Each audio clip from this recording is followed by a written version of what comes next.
किसी ने बड़े कमाल की बात कही है कि भगवान कुछ रिश्तों को पहले ही खराब कर देते हैं ताकि आगे चलकर हमारी जिंदगी खराब ना हो।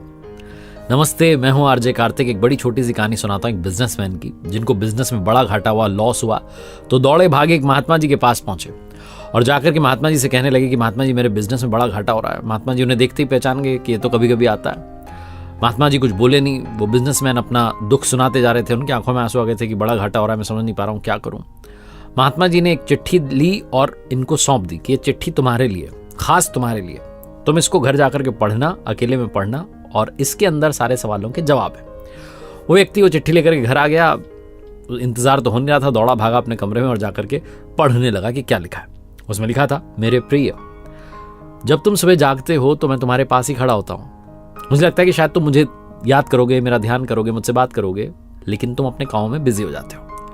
चाय पीने के लिए बैठते हो तो मुझे लगता है शायद अब याद करोगे, लेकिन तब भी तुम देश दुनिया की सोच रहे होते हो, इधर उधर के ख्यालों में होते हो। फिर तुम स्नान करने चले जाते हो, मुझे लगता है स्नान करने के बाद आओगे तो थोड़ा ध्यान करोगे। फिर तुम इसी में लग जाते हो कि आज कौन सी ड्रेस पहनो, कौन से कपड़े अच्छे लगेंगे, इसी सब में तुम रह जाते हो। फिर मुझे लगता है कि शायद अब समय निकालोगे, लेकिन तब तुम ब्रेकफास्ट के लिए बैठ जाते हो। नाश्ता करने बैठते हो तो मुझे लगता है कि शायद मुझसे भी पूछ लोगे कि आप भी पहले नाश्ता कर लो, लेकिन तुम ऐसा नहीं करते।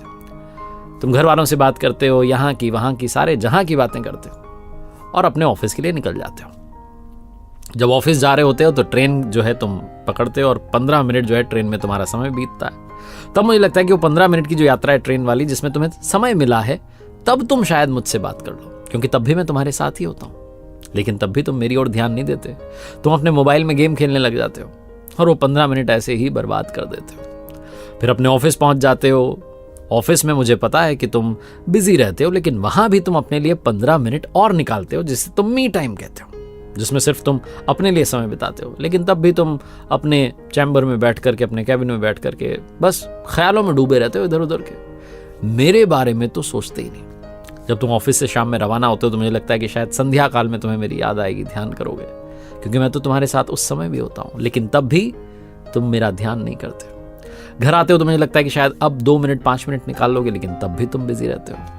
डिनर करते हो, फैमिली के साथ टाइम स्पेंड करते हो, फिर टीवी चालू कर लेते हो और टीवी देखते देखते तुम्हें नींद आने लग जाती है।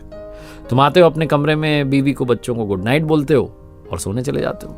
मुझे लगता है कि सोने से पहले जो 2 मिनट नींद नहीं आती, उन विचारों में शायद तुम्हें मेरा विचार आ जाए। तुम मेरा ध्यान कर लो, मेरे बारे में सोच लो, कि पूछ लो कि कैसे हो, अपना हाल मुझे बता दो, लेकिन तब भी तुम मेरा ध्यान नहीं करते और मैं ऐसे ही प्रतीक्षा करता रह जाता हूँ।